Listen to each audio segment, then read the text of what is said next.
Buenos días, amados amigos y hermanos. En esta preciosa mañana de jueves 2 de octubre de 2025, me permito impartir un mensaje fundamentado bíblicamente en Jonás capítulo 3 y versículos 1 al 5. Y dice la escritura en la versión Reina Valera 1960. Vino palabra de Jehová por segunda vez a Jonás diciendo: levántate y ve a Nínive, aquella gran ciudad, y proclama en ella el mensaje que yo te diré. Y se levantó Jonás y fue a Nínive conforme a la palabra de Jehová, y era Nínive ciudad grande en extremo de 3 días de camino. Y comenzó Jonás a entrar por la ciudad, camino de un día, y predicaba diciendo: he aquí, a 40 días Nínive será destruida. Y los hombres de Nínive creyeron a Dios y proclamaron ayuno, y se vistieron de cilicio desde el mayor hasta el menor de ellos. Y qué palabra tan confrontante, pero también tan especial, la que Dios nos regala en la mañana de hoy. Porque la Escritura nos recuerda que no debemos de cansarnos de hacer el bien, mucho menos cuando ese bien se trata de hacer la obra de Dios, de establecer el reino de Dios en esta tierra. Porque si tú y yo no nos rendimos, tendremos una buena cosecha en el tiempo apropiado, en el momento que Dios lo determine. Pero nuestra tarea es hacer lo que Dios nos ha enviado a hacer. La palabra de Dios muestra a Jonás, un hombre en quien en el capítulo 1 dice la palabra que vino palabra de Jehová y le dijo: levántate y ve a Nínive y pregona contra esta ciudad, que la maldad ha llegado delante de mí. Pero conocemos la historia, que Jonás se fue en dirección a Tarsis y no a Nínive como Dios le había encomendado.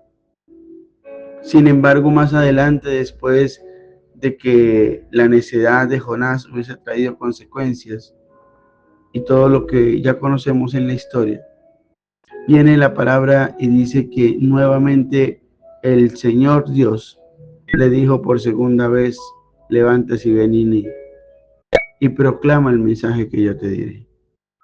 ¿Y cuántas veces Dios ha puesto en nosotros un sentir de hablarle a otros de Dios, de orar por una persona que está necesitada de algo, de una enfermedad, de una respuesta? ¿Cuántas veces Dios nos ama de tal manera que cuando estamos buscando el deseo real, sea el deseo del corazón de Dios y no mi deseo personal? Porque muchas veces no lo hacemos porque no queramos, sino porque nuestra rutina y nuestras cosas diarias nos envuelven en un espíritu de distracción, que se nos olvida hacer lo que Dios nos ha dicho que digamos, que hagamos, y que actuemos de alguna manera a favor de otro. La Escritura dice que cuando Jonás obedeció a lo que Dios dijo que hiciera, que era que fuera a Nínive y diera el mensaje que él le había dicho que dijera, entonces dice que él empezó a hablar la palabra. Y dice la palabra que él empezó a predicar diciendo: de 40 días aquí Nínive será destruido. Y el mensaje no era el más confrontante, o mejor, era confrontante, no era el más alentador.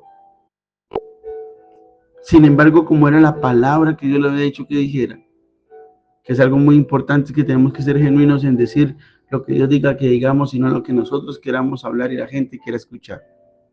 Pero cuando Jonás llevó la palabra y el mensaje que Dios le dijo que dijera, la Escritura dice que aunque no fue o no era el mensaje más alentador, los hombres de Nínive creyeron a Dios. Y no creyeron a Jonás porque Jonás era simplemente el portador del mensaje, era el mensajero. Pero la palabra era genuina, era lo que Dios le había hecho a Jonás que dijera. Y por eso los habitantes de Nínive, dice la Escritura, que tomaron a bien creer en la palabra de Dios y actuaron. Dice que proclamaron ayuno y se vistieron de cilicio. Ahora, el contexto de Jonás capítulo 3 es que Nínive se arrepiente. Y el mensaje de Dios para nosotros es claro: no dejemos de hacer la obra de Dios, no dejemos de ayudar al necesitado, no dejemos de darle la palabra de Dios y predicarle a la gente de Cristo, no dejemos de invitar a las personas a la iglesia, no dejemos de orar los unos por los otros, porque en su debido momento va a venir una cosecha. Y así como Nínive, que tenía la maldad y que había llegado delante de Dios y que Dios había determinado destruirla, se arrepintió, muchos de nosotros nos hemos cansado de hablarle a las personas, de predicar, de enseñar la palabra de Dios, de ayudar a otros, de contarle lo que Dios ha hecho en nuestras vidas. Y sabes que Dios hoy nos dice: no dejes de hacerlo. Gálatas, y quiero cerrar el devocional de hoy con esto. Capítulo 6 y versículo 9 dice: no nos cansemos pues de hacer el bien, porque a su tiempo segaremos si no desmayamos. Así que el mensaje de hoy, reitero, es muy claro: no desmayes. Vuelve a hacer ese bien que tanto hacías en el primer amor, cuando le predicabas a todos, orabas por los demás, cuando no soltabas a las personas en la oración, insistías y mirabas con fe sin importar que tus ojos naturales no vieran algún cambio. Hazlo. Dios nos está llamando en este tiempo a un tiempo de volver a hacer el bien constantemente. Porque si lo hacemos y no desmayamos y no nos menguamos y no nos rendimos, entonces vamos a tener una gran cosecha. Y declaro como profeta de Dios que tu familia vendrá a los pies de Cristo. Que aquellas personas con las que vas a volver a orar insistentemente van a voltear la mirada al Señor. Que cada vez que tú hagas la obra de Dios va a haber una cosecha. Quizás en el momento no veas nada, pero es un tiempo, y por eso Dios me puso a grabar este devocional, para que así como Nínive se arrepintió a pesar de que la maldad había llegado delante de Dios. Y dice el verso 6 incluso, que no lo tomé de referencia, pero dice que el mismo rey se levantó de su silla y se despojó de su vestido y se cubrió de cilicia. Y luego el verso 7 dice que proclamó y anunció a Nínive como mandato de él como rey que la gente tenía que arrepentirse. Desde el mayor hasta el menor. Es decir, todos van a llegar a los pies de Cristo, van a buscar a Dios, van a arrepentirse, van a ser sanos, van a ver las maravillas y Dios en el momento en que tú y yo hagamos el bien, proclamemos la palabra, prediquemos a otros y establezcamos el reino de Dios en esta tierra. No es un tiempo para dormir, no es un tiempo para hacer las cosas de nuestras fuerzas, es un tiempo para entender que como lo hacíamos antes, así como le pasó a Jonás, que dice que vino por segunda vez la palabra de Dios a él, hoy viene una vez más el llamado de atención a Dios hacia nosotros. Volvamos a establecer, a ejecutar el ministerio, a utilizar los dones, las cosas que Dios nos ha dado para establecer lo que Dios quiere que establezcamos. Y en su debido momento, muy pronto, habrá una cosecha si no nos rendimos. Que el Señor bendiga tu vida de una manera especial, en el nombre poderoso de Jesús.